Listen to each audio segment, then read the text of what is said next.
Hello again, Sandwich. I'm Greg Anderson. You know about the May 4th election, but wait, there's one more. Over at the Sandwich Water District, there is an election happening there as well. And if you're in the district, your vote matters. I'll explain later. See, one of the three commissioner positions is up for grabs. That's Commissioner Peter Thomas's term, which expires this month. And he has a challenger. Former Selectman David Sampson is vying for his 3-year term. Why? Let's ask him. Dave, welcome. Greg. Great to see you again. Good to see you, my friend. You have to stop meeting like this. I know. Over at Tomatoes is just getting boring. We do it in the studio now. So let me set the stage if I can. So the Sandwich Water District is a private entity. It's a public entity. It's a entity that is entirely separate from the town of Sandwich. So it's a standalone municipality, if you will. Got it. So there's Dan Mahoney, who is the superintendent. Right. And then 3 commissioners. Right. That are always there, and it's basically that crew that runs. Effectively, right? So think about it as Dan Mahoney is the primary administrator, right? He runs day-to-day operations. He runs the organization. And then the 3 elected commissioners are the oversight board. It's not a full-time position. They meet generally at least once per month. Okay. And if you wanted to equate it to the town of Sandwich, Dan would be the equivalent of the town manager, and the commissioners would be the equivalent of selectmen, if you would. Okay. Is that a paid position? There is a stipend associated with that position, which I think is somewhere around $4,000. So Rick Anderson is on it.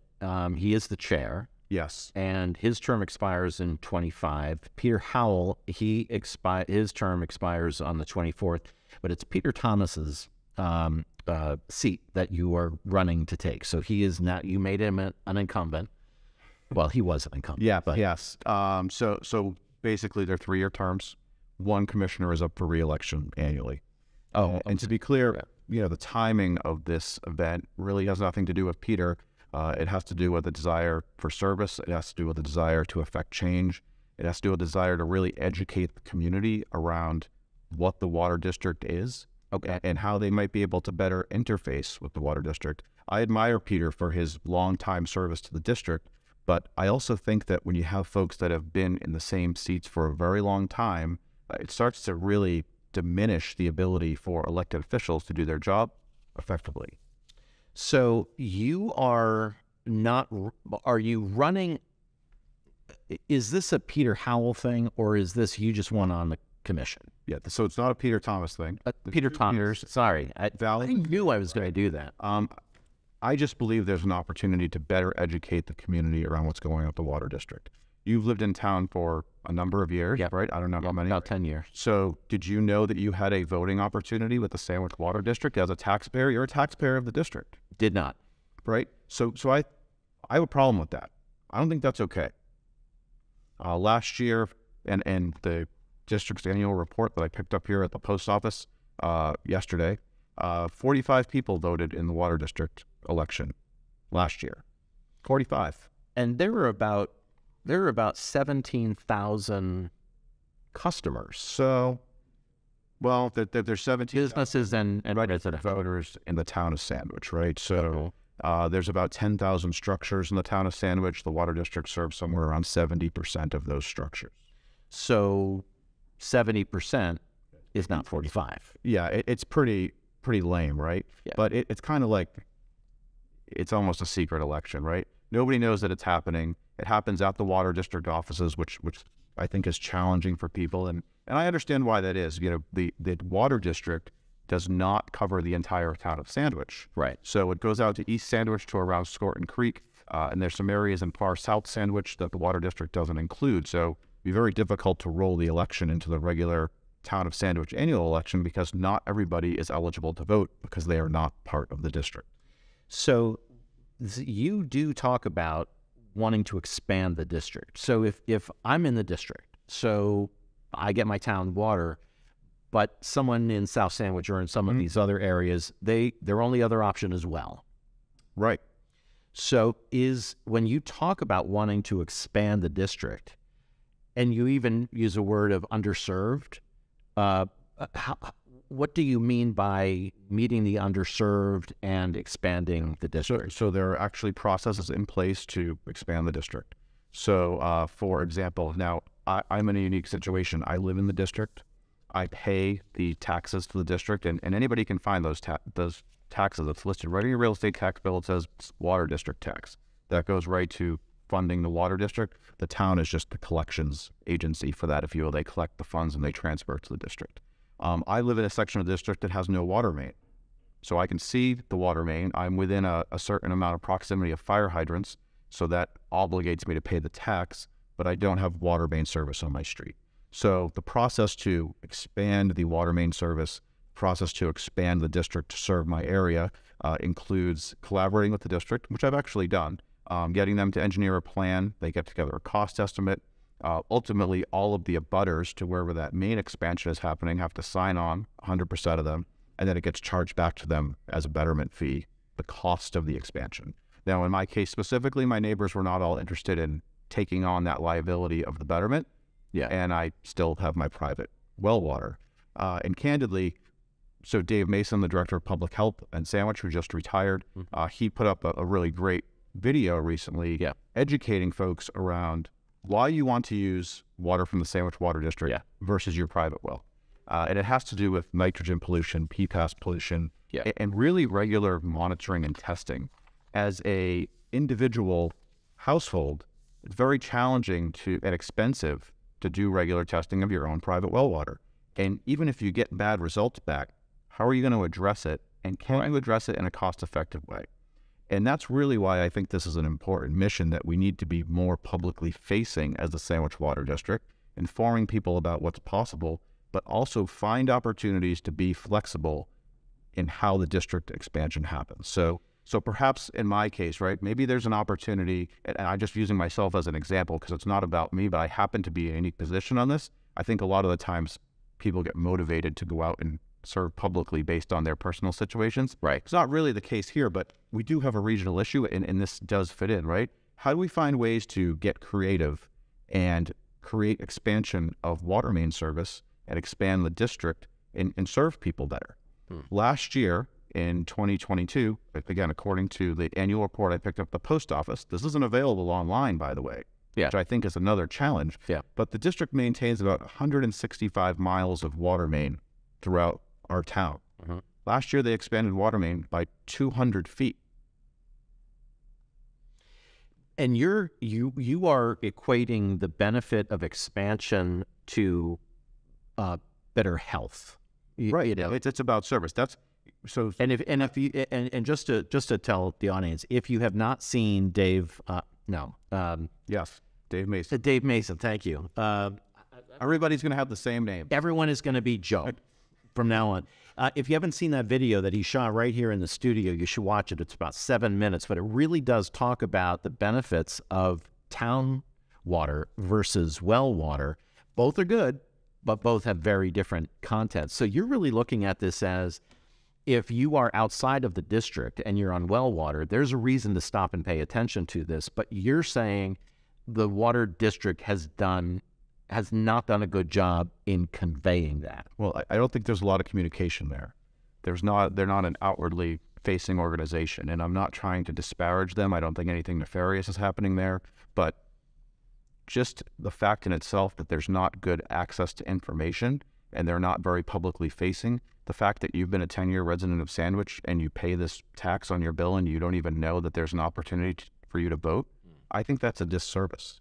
So you're big with social media. Do you see social media playing a part if you were to become I think social media is a positive and negative. So when I came on the scene back in 2016, things were a lot different politically and socially, I would say, right? Yep. So social media has its positives and negatives. Yep. I am a very big proponent of folks having access to information. So and that information should be readily available. I think it's great that the Water District mails out their water quality report annually, and I think this is a good piece for residents, but I actually learned a lot more by reading the annual report that I picked up at the post office. But this document's not available online. The meeting postings of their regular meetings are not posted on their website. The minutes from those meetings are not posted on their website. That's something that's very easy to do that I think is very low-hanging fruit for folks to be able to get better visibility to what's happening. So if the Sandwich Water District has been operating and doing all of this, and there's a knucklehead like me that did not know I could vote, and you're, to your point, there is a lack of that transparency. What can you do to change it? I mean, if this is a group of people and you're just one stepping in, you've got the superintendent, you have the office staff. I mean, what's your approach? How do you bring the change that you're looking to? And that's a very fair question. I think it's a good question. So there's a board of 3 commissioners, right? So the 3 commissioners, the water superintendent reports to those 3 commissioners, and as one individual, I certainly don't have the ability to provide a majority of votes to really kind of dictate a decision. That being said, I've worked a lot with boards. I've worked a lot with public boards.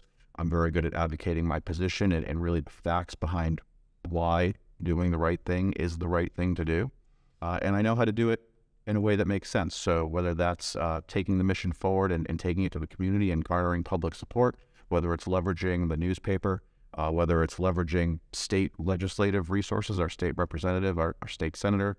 I have personal relationships with all of these folks. They're available at my fingertips. One of the stories I saw recently was that the water district, after about 25 years of efforts, has permitted building a new water storage tank off the service road. I'm not sure if you might have seen that in the newspaper. Yeah. But when I read a story like that and I see that it took 25 years, and I go speak with our state representative, Stephen Exaros, and he doesn't know anything about the project, and then I rewind back and I call former Representative Randy Hunt, and he's like, yeah, I heard something about it once, but I wasn't very involved.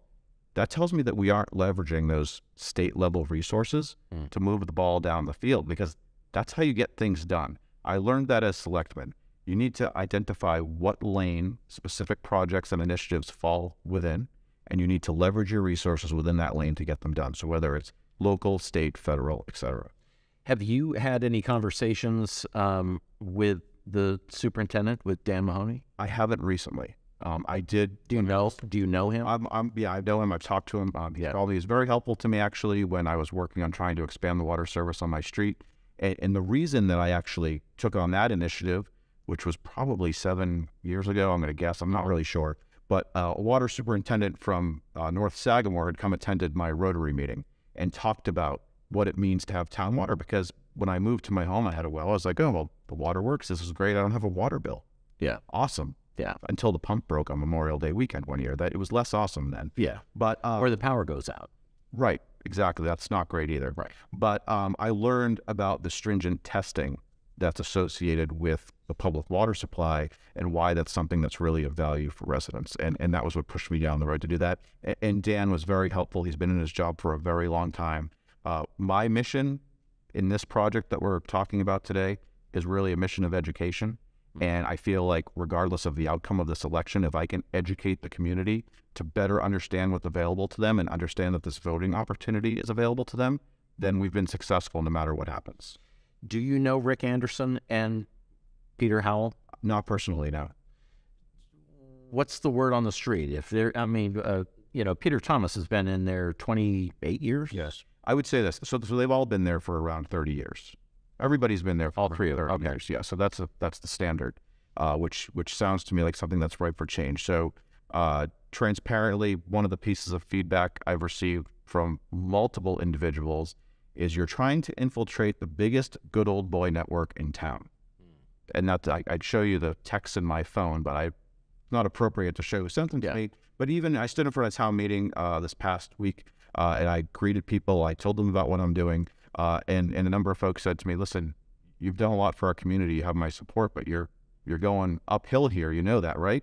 And I said, well, I've gone uphill before, and I believe in what I'm doing, and I'm very willing to do that. So I am not concerned about folks discounting me or excluding me based on things being the way they are. I don't think that things in general need to continue to exist as they are just based on the history of what's been. Do you think it's an old boy network over there? Kind of.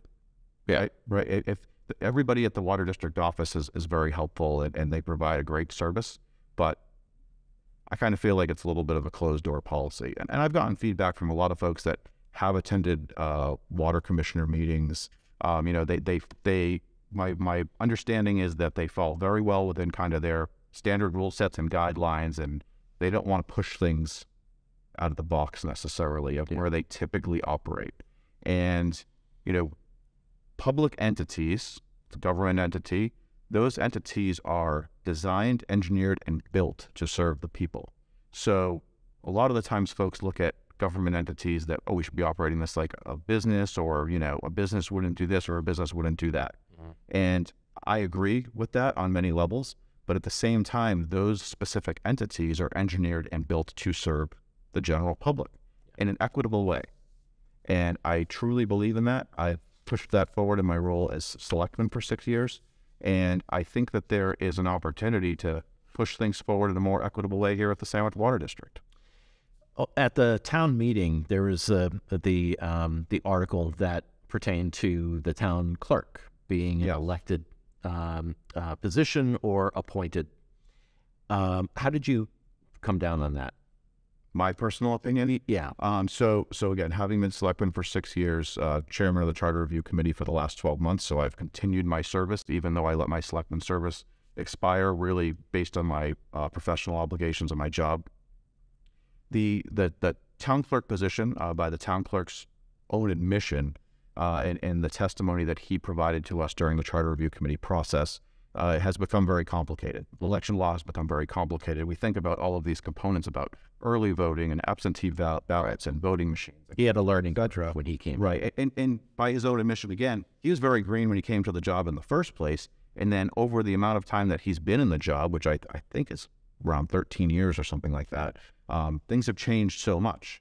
So it would be challenging, in his opinion, and in mine as well, just having served the town, to say, okay, Greg, you're going to go run for town clerk, and then you're going to come in and take over that operation. And it's really on-the-job training. Yeah. Now we have, again, great staff in the town clerk's office in town of Sandwich. They do a great job. But if we looked at it from that perspective, one of the resources that works at that office lives in Sandwich. Another one lives in Barnstable. So if the resource from Barnstable might be a very good fit for the next town clerk, does that appointed full-time resource that exists, who's a junior resource, do they now become a politician and go run a campaign and determine how to elevate themselves because they have the right qualifications? And we could probably do 2 hours of discussion just on this topic. So this position is kind of akin to that, in that there is someone that is looking at this position that is an outsider to the water district. You're looking for votes. I am. But you got someone that's in there that has the tenure, kind of the inner workings. He's an insider.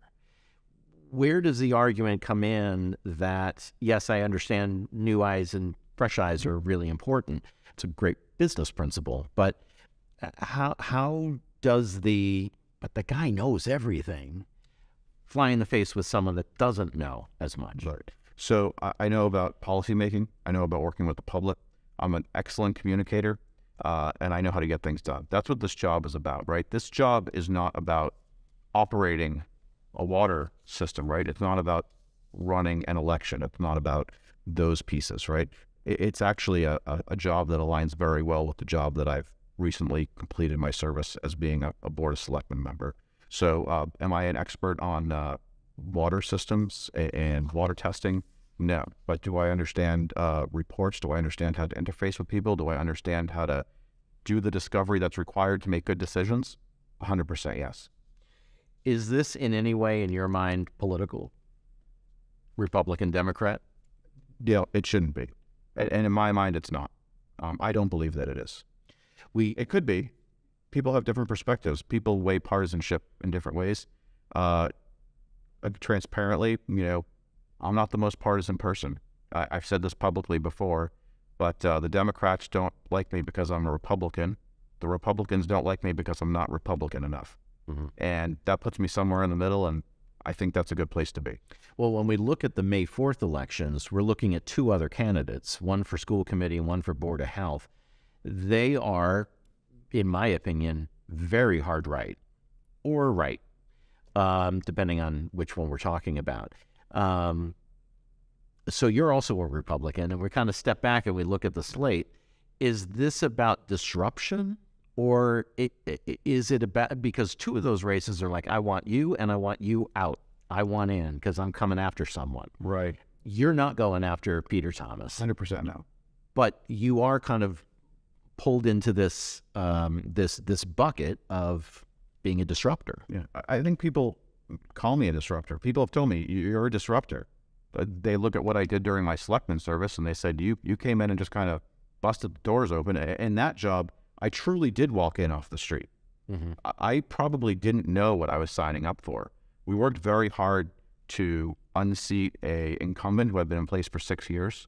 We came out as a top vote getter in 2016, and I couldn't be prouder of what we accomplished. And I truly believe, people think this is political speak, but the work that was accomplished while I was selectman over those 6 years truly would not have been able to have been completed without the help of the people in the community. And I worked with a variety of constituents throughout the community on specific projects to get specific things done, and the results are just tremendous.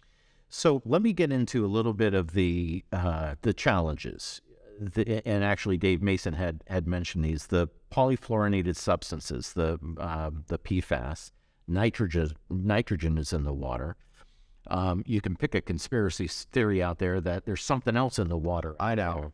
How do you address those challenges that are real or perceived? Yeah. So the advantages of the public water distribution system, Sandwich Water District, are that they're held to very strict standards, very regular testing. Through the EPA. The EPA, right? There's federal standards, there's state standards that push down on them for regular testing. There's approved methods of filtration that exist, and there's cost involved with building and operating those filtration methods that the average citizen doesn't have the ability to accomplish on their own. So given those factors, that there are requirements that come down from government agencies of how water gets treated and tested, what we really need to be doing is finding the best opportunity available to distribute that water to as many households as we can. Mm-hmm. The entire wastewater discussion, nitrogen pollution, that's something I've been very close to for a number of years. Part of the wastewater infrastructure investment fund that we established while I was selectman is for the purposes of extending water mains throughout the town of Sandwich to reach those areas where well water is being impacted by nitrogen pollution. And that's going to be something that requires collaboration with the town, obviously an area where I have a significant amount of experience.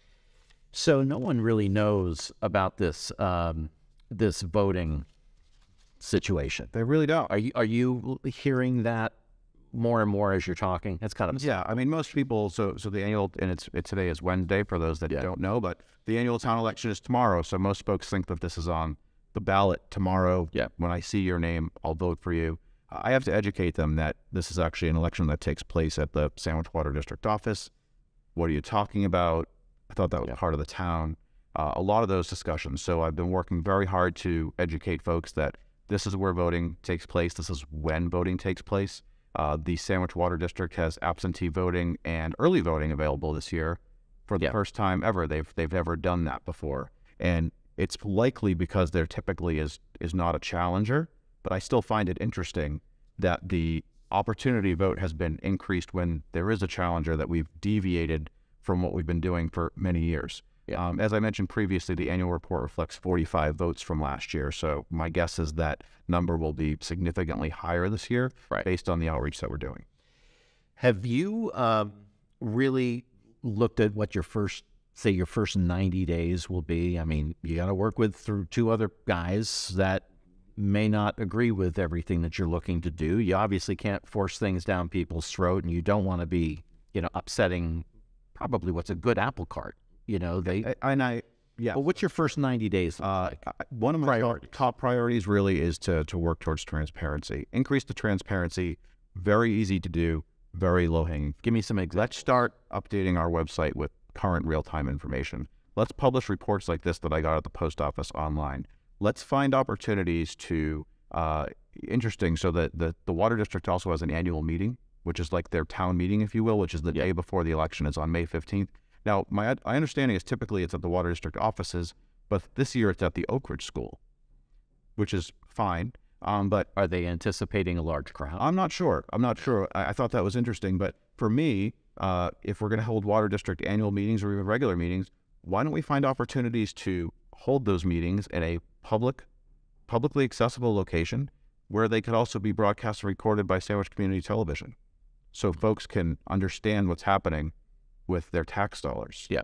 The one thing I will say is some of these factors that I'm bringing up and some of the current conditions, they're not entirely out of the ordinary, for organizations like this, for water districts, fire districts. Barnstable has 5 fire water districts that provide the fire service and the water service in the town of Barnstable. In Barnstable, when you pay your taxes, it doesn't include your fire service. Yeah. You pay a separate tax for your water and fire service, and they hold their own elections. Similar scenario to what we've talked about today. So what's happening is not completely out of the ordinary, but I think it's very easy to make basic changes like that provide visibility to people, and also people that I met just outside of town meeting the other night that said, hey, I've been trying to find opportunities to get the water to my house. I'm paying the water district tax and I can't get water to my house. How do we work with those people to move the ball forward? Go ahead. And understanding some of the whys of the current process and what the flexibility is there is going to be a very important goal for me, so I can identify opportunities to be creative and advocate for those opportunities to help people. Explain the fire hydrant distance thing, because I'm in the district because I have a line going right into my house. But somebody that is outside the district like you... Well, I'm in the district. You're in the district. But I don't have the water main. Because if you're X feet, and I don't know how many feet it is, but if you're within a certain number of feet of a fire hydrant, they charge you the water district tax based on your proximity to the fire hydrant. Same amount as I'm paying. It's based on the value of your home, actually. It's true. But so they have a tax rate. Yeah. You pay the tax rate based on the value of your home. So as an example, I pay around $400 a year in my water district tax. My neighbor 3 houses up pays $200 a year, except he has water service. I have access to a fire hydrant if my house burns down. I got you. And I called my insurance company. I said, hey, how much of a discount am I getting for my proximity to the fire hydrant? Yeah. He said, well, the insurance company, what they really do is they just do a risk evaluation, and they don't give you a discount. Yeah. They don't charge you more if you don't have a fire hydrant. Just kind of up to them. So I was trying to say, okay, well, I'm paying $400. Am I saving $400? Right. It's balancing out. But yeah. Insurance companies, as you well know, like to make money. So yeah, they're just... Their magic is unknown. So let me ask you this. You were at town meeting, and you definitely, as chair of the charter committee, hot topic, brought you up to the podium many times. Were you surprised at the reaction that you were hearing from people in the group, perhaps people that are, supporters of yours? Town meeting is not a predictable event. The outcome of the charter-related articles as they pertain to town meeting is not what I would have predicted. Generally speaking, with the exception of the representative town meeting article, I predicted that. I expected that to happen. I've said this publicly before. That was an article that was intended to drive discussion and thought from the community. And I think it's done that to a certain extent. I was not expecting the town clerk article to pass. Just my personal prediction. I did not think that would move to an appointed position. I did expect Article 19 to pass. My wish, and I said this on town meeting floor, is we have a lot of opportunity to work on these things before they get there to address concerns. Some of those concerns should have been brought forward prior to the meeting. Some of the information that was relayed to town meeting members, specifically by one individual, was just incorrect. And folks have the... You talking about the finance committee? Yes. Yeah. And specifically as it relates to replacing vacancies of elected folks in town. Yeah. That was disappointed here. I did provide the correct information, but I'm not entirely certain that folks wanted to hear that. Don't you think people come to the town meeting like ready to fight? It's kind of like a stadium event. It is. In some respects, and I know that people like that. Yeah. The challenge for me, and I think the challenge for other folks, is it takes us hundreds of hours to get there. So I get the fun of it, and the banter is all great, but we've also spent a whole bunch of time getting there. We're hoping to get some things across the line to kind of feel some sense of accomplishment from the efforts that we've put in. Yeah. So as much as I like the fun spirit and the yelling, it's not always great when things don't work. Well, slow. But it is what it is. And honestly, folks have come to me and said, "Geez, Dave, I'm really sorry that you weren't successful." And honestly, it's not a loss for me. It's a loss for the town. Yeah, the town's the one that loses. Yeah. And I expect that those issues will come up again at the special town meeting in the fall. Yeah. Thank you for talking to that. So the election day for this position is May 16th. At the Water District offices, 72 Tupper Road. So all the voting for this is 100% at 72 Tupper Road. So that is across the street from Captain Scott, right on Tupper Road. Beautiful little building. Building. Yep. And they have the garage facility in the back. It actually, the quality of their infrastructure that they have there, that's one of the advantages to being more of a standalone municipal entity, is that they have the capital to better maintain their infrastructure, generally speaking. Yeah. Just an observation from my experiences in a number of situations. Well, we will see the evening of May 16th. May 16th, 12 p.m. to 8 p.m. Voting. But you can early vote any day, Monday through Friday, during the Water District's office hours of 8 a.m. to 4:30 p.m. So any day this week, next week, Monday through Friday, 8 a.m. to 4:30 p.m. And the day before the election, you can vote from 8 a.m. to 12 p.m. And then at 12 p.m., the early voting ends until 12 p.m. on Tuesday, the 16th. And then the election ends at 8 p.m. Okay. Is that the normal routine? They've never had early voting before, so this is new. This is the first time they're doing early voting. Right. Do the commissioners decide that? Yes. Okay. Interesting. I think so. Interesting. Okay. I think there's a challenge on board here. So, Dave Sampson, thank you so much. Good luck to you. This is a pretty important race when you think about your water and decisions to be made, and old school, new school, been around a long time, experience versus someone new coming in. There's a lot of questions to be asked, but hopefully this was an opportunity for you to hear from David. We have expressed interest in sitting down and talking with Peter Thomas, so maybe that will happen. But in the meantime, do your research, and if you are so motivated, May 16th, at the Sandwich Water District. I'm Greg Anderson, and I'll see you soon.